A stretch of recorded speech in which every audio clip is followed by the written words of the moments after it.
सर्व दत्त परिवारास साष्टांग प्रणिपात. दत्त माझा मी दत्ताचा. श्रीपाद श्रीवल्लभ चरित्र अध्याय 24. अर्धनारी नटेश्वर विवरण. मी शंकर भट्टाने श्री धर्मगुप्तांना प्रश्न विचारला, महाराज, भगवान शिवाने वेगवेगळी आभूषणे आणि शस्त्रे धारण केली आहेत. ही धारण करण्यामागील अंतर्गत अर्थ काय याचा खुलासा करावा. यावर धर्मगुप्त म्हणाले, अरे शंकर भट्टा, गणपती देवाचे पाशांकुश हे मुख्य आयुध आहे. तसेच श्री विष्णूंचे सुदर्शन चक्र मुख्य आयुध आहे. त्रिशूल हे भगवान शंकरांचे मुख्य आयुध आहे. त्रिशूलाला वरच्या बाजूस 3 टोके असतात. ही अग्निज्वालेच्या रूपात असतात. ती तिन्ही टोके मिळून एकच शूलहस्ताप्रमाणे असतात. सत्व, रज आणि तम या त्रिगुणांची ही 3 टोके निदर्शके आहेत. या त्रिगुणांचे एकत्व म्हणजे त्रिगुणातीत शिवभगवान आहेत. हा अंतरार्थच त्रिशूल सूचित करतो. श्वासाचे चलनवलन पिंगळा नाडीद्वारा होऊन कपाळाच्या मध्यभागातून तो शिरस्थानापर्यंत जाऊन पोहोचतो. इडा, पिंगळा आणि सुषुम्ना या 3 नाड्या ब्रह्मज्ञानाची केंद्रे आहेत. यालाच नाडीचा त्रिवेणी संगम असे म्हणतात.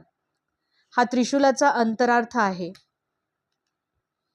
शिवाचे दुसरे आभूषण म्हणजे नाग आहे. मानवाच्या शरीरात कुंडलिनी शक्ती ही सर्पाच्या आकारात सुप्त अवस्थेत असते. ती जागृत झाली असता अष्टसिद्धी प्राप्त होतात. या महासिद्धींना वश करून त्यांचा उपयोग लोककल्याणासाठी करणाऱ्या शिवाचे ईश्वर असे सुद्धा एक दिव्य नाव आहे. शिवाच्या त्रिशूलाला डमरू बांधलेला असतो. हा शब्दगुणाचे प्रतीक आहे. नाव, झंकार हा आकाश गुण आहे. आकाशात शब्द प्रकंपाने विचलन करतो. आपण मंत्र जप केला असता किंवा मंत्र ऐकला असता तो डमरूच्या आवाजाप्रमाणे आपल्या कानात घुमतो. मंत्र पुरश्चरण केल्यामुळे योग्याला आनंद प्राप्त होतो. या आनंदाच्या नादात तो नृत्य करतो. याचे प्रतीक म्हणून परमेश्वर डमरू धारण करतो. 2 भुवयांच्या मध्यबिंदूवर आज्ञाचक्र असते.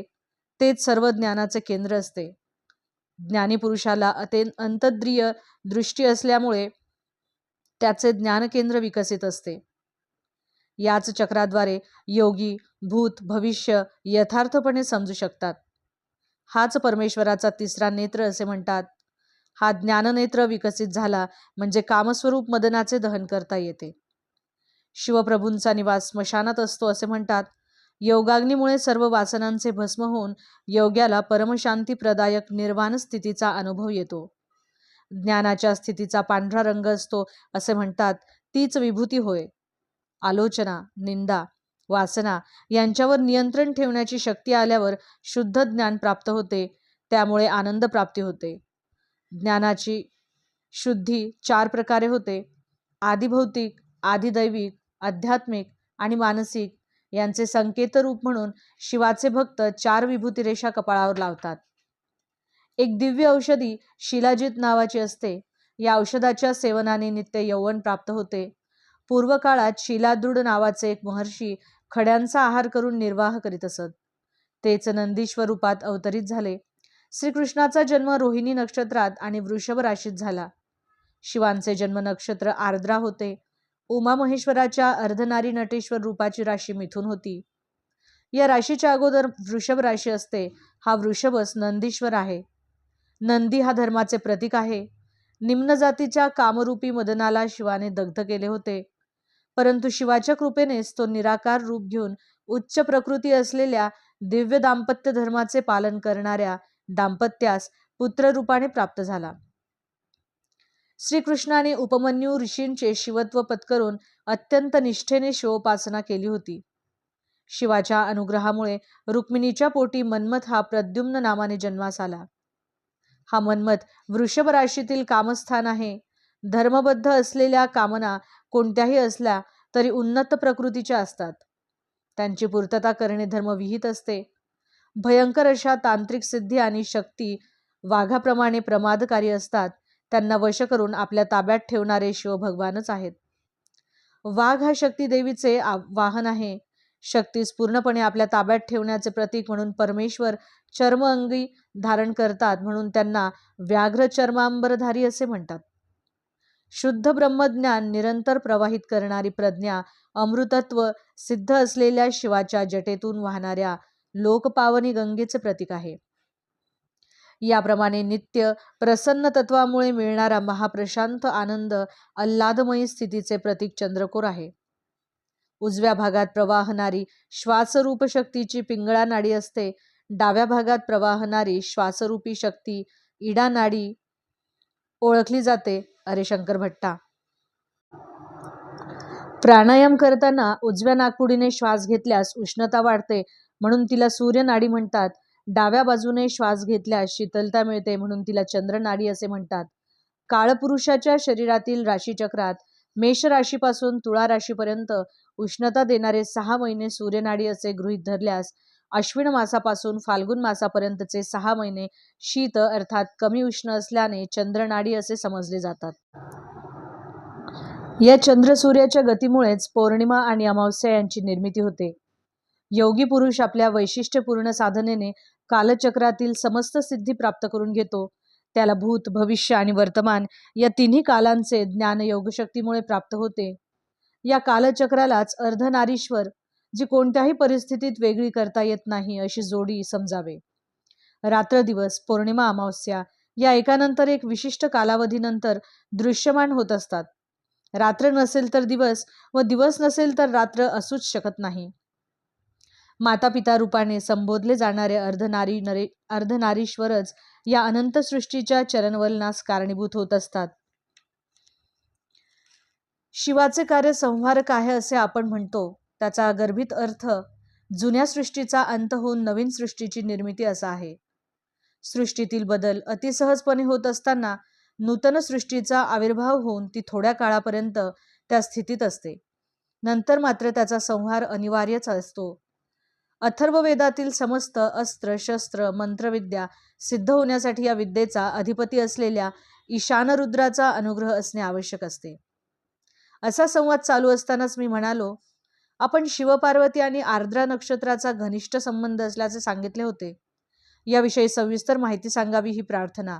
तेव्हा धर्मगुप्त म्हणाले, रुद्र पळत्या हरिणाची शिकार करीत असलेल्या रूपात मृगव्याध रुद्र या नावाने दर्शन देतील. हे दिव्य रूप आकाशातील आर्द्रा नक्षत्रात दिसेल. ग्रहसंचाराचा प्रभाव.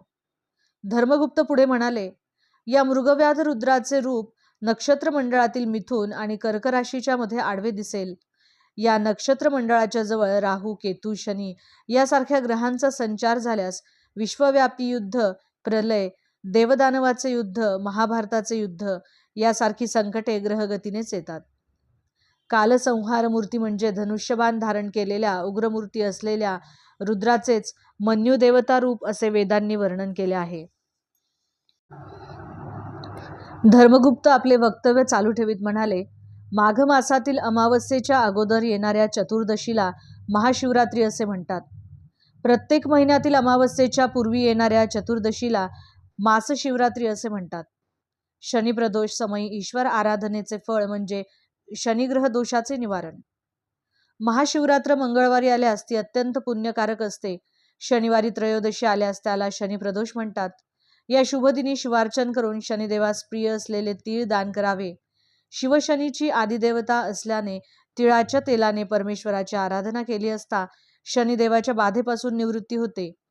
शनिवारी प्रदोष समयी शिवाराधना केल्यास समस्त कर्मदोषरहित होऊन आपणास सुख शांती लाभते. शनी ही कर्मकारक देवता आहे. शिव ही संवारक देवता आहे.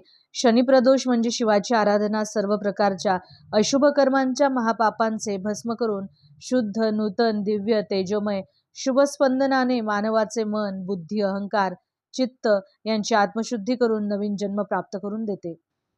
अशा प्रकारच्या अर्चनेने शनिदेव शांत होतात. शनिवारी रात्रीच्या वेळी त्या जीवाचे सारे दुष्कर्म दोषांची अधिष्ठान देवता महाकालीमध्ये विलीन होतात.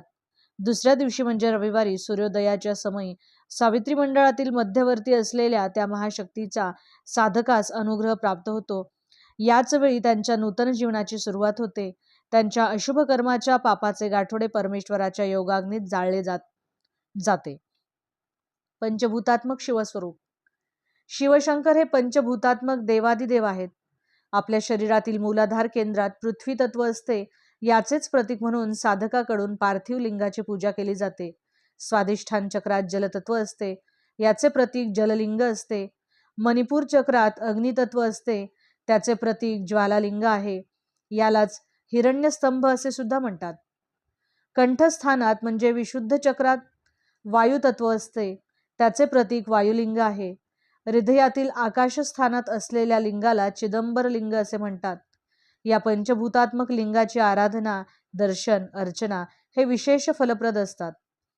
आकाशलिंग म्हणवल्या जाणाऱ्या चिदंबर लिंगाला आकारच नसतो. चिदंबर क्षेत्रात पडद्याच्या मागे लपवून ठेवलेले चिदंबर रहस्य म्हणजे पडदा उचलल्यानंतर मध्ये काहीच नसते. शुद्ध आकाश म्हणजे शिवाचे आत्मलिंग होय. हृदयच चित स्थान असल्याने आत्म्याचे निवासस्थान आकाशच असते. वास्तविक पाहता आकाशाला आकारच नसतो. एकाग्र चित्ताने निजतत्वाचे ध्यान करणाऱ्या योग्यांना त्यांच्या हृदयात समस्त सृष्टीचे, संपूर्ण ब्रह्मांडाचे, नक्षत्रांचे, ताऱ्यांचे वगैरे दर्शन होते. परमेश्वर सर्वव्यापी आहे.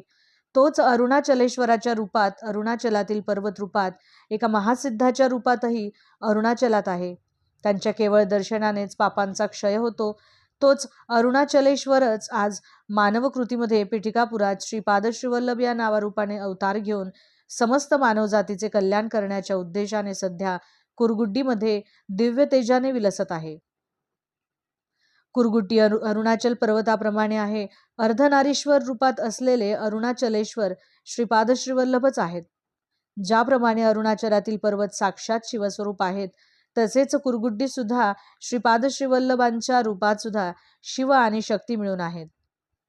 अरुणाचलातील महासिद्धाच्या रूपातील परमेश्वराचे दर्शन साधकांना अत्यंत दुर्लभ असते, परंतु श्रीपाद श्रीवल्लभ या रूपातील महासिद्धांचे दर्शन साधकांना अत्यंत सुलभ रीतीने होते. हे धर्मगुप्तांचे वक्तव्य ऐकून मी म्हणालो, महाराज, मी आतापर्यंत श्रीपाद प्रभू हे श्री पद्मावती देवी समेत श्री व्यंकटेशाचे संयुक्त स्वरूप आहेत असे ऐकले होते, परंतु तुम्ही ते शिवशक्ती स्वरूप आहेत असे सांगितलेत. मला हे सारे काही स्पष्ट कळत नाही. घोटाळ्यात पडल्यासारखे वाटते. आपण कृपा करून स्पष्ट करून सांगावे. माझे बोलणे ऐकून धर्मगुप्त हसले आणि म्हणाले, अरे बाबा, श्रीपाद प्रभूंचे दिव्य तत्व सप्त ऋषींना सुद्धा अवगत झाले नाही, तेव्हा माझ्यासारख्या सामान्य पामराची काय कथा. तरी पण माझ्या सामर्थ्यानुसार तुला समजावून सांगण्याचा प्रयत्न करतो. श्री व्यंकटेश प्रभू कृतयुगापासून आहेत. त्यांनी श्री दशरथ राजाला दर्शन देऊन सांगितले होते की मी श्री रामचंद्र या नावाने तुझ्या घरी जन्म घेईन. कौसल्या तनय श्रीराम या नावाने सुद्धा स्वामींची पूजा काही लोक करतील. काही काळापर्यंत श्रीपाद प्रभूंची शक्ती स्वरूप म्हणजे बालत्रिपुर सुंदरी या स्वरूपात सुद्धा भक्तांनी आराधना केली. काही साधकांनी त्यांची सुब्रमण्यम या स्वरूपात सुद्धा अर्चना केली. यानंतर श्री रामानुजाचार्यांनी वैष्णवांकडून श्री महाविष्णू रूपात त्यांची आराधना करविली. ही सारी रूपे असलेले साक्षात दत्तप्रभूच आहेत. साधकांनी कोणत्याही रूपात श्रद्धाभावाने त्यांना साथ घातली तर ते भक्तांचे रक्षण करण्यास धावून येतील आणि भक्तांचे रक्षण करतात. साधकांना लीला दर्शवणारे माया नाटकाचे सूत्रधार श्रीपाद प्रभूच आहेत. तेच आज श्रीपाद श्रीवल्लभ या नामरूपाने भक्तांचे कल्याण करीत आहेत. श्रीपाद प्रभूंच्या वामभागात शक्ती संचार असतो आणि उजव्या भागात शिव संचार असतो. या कारणाने ते शिवशक्ती स्वरूप आहेत. त्यांच्या हृदयात पद्मावती देवीचा वास असतो. हृदय हे दयेचे तसेच अनाहत चक्राचे स्थान आहे. येथून शक्ती ऊर्ध्व चक्राकडे, त्याचप्रमाणे अधो चक्राकडे म्हणजे मूलाधार चक्राकडे प्रवाहित होते. या कारणानेच हे अजून एक दिव्य चैतन्यमय शरीराने श्री पद्मावती आणि श्री व्यंकटेश्वर स्वामी रूपात आहेत. श्रीपाद प्रभू हिरण्यगर्भाचे सुद्धा स्वरूप आहेत. परा, पश्चंती, मध्यमा आणि वैखरी स्वरूपी वाणी देवीचा त्यांच्या जिव्हेवर वास असतो. वाणी मातेचे दिव्य मानस आणि हिरण्यगर्भाचे दिव्य मानस हे अद्वैत स्थितीत असते. वास्तविक पाहता चिदंबर रहस्य म्हणजे ते 3 प्रकारचे चैतन्य स्वरूप एकाच वेळी धारण करतात. त्यांच्या एका शरीराला दुसऱ्या शरीराचा कोणत्याही दृष्टीने पाहिल्यास स्पर्श नसतो. ते वाणी हिरण्यगर्भाचे चैतन्य शरीर, शिवपार्वतीचे चैतन्य शरीर, पद्मावती व्यंकटेशाचे चैतन्य शरीर यांना एकाच वेळी धारण करून त्या सगळ्यांचे अतीत श्रीपाद श्रीवल्लभ असे आणखी एक दिव्य चैतन्य शरीर धारण करतात. याचे वैशिष्ट्य असे की एका शरीराशी दुसऱ्या शरीराचा स्पर्श नसतो. हीच प्रभूंची योग माया, वैष्णवी माया आणि हेच त्यांचे चिदंबर रहस्य. श्रीपादांना द्वैत, विशिष्टाद्वैत, अद्वैत या सर्वांचे अतीत असे म्हटले तरी योग्यच होईल, कारण त्यांची योगमाया अगाध आहे. श्रीपाद श्रीवल्लभांचा जय जयकार असो. दिगंबरा दिगंबरा श्रीपादवल्लभ दिगंबरा.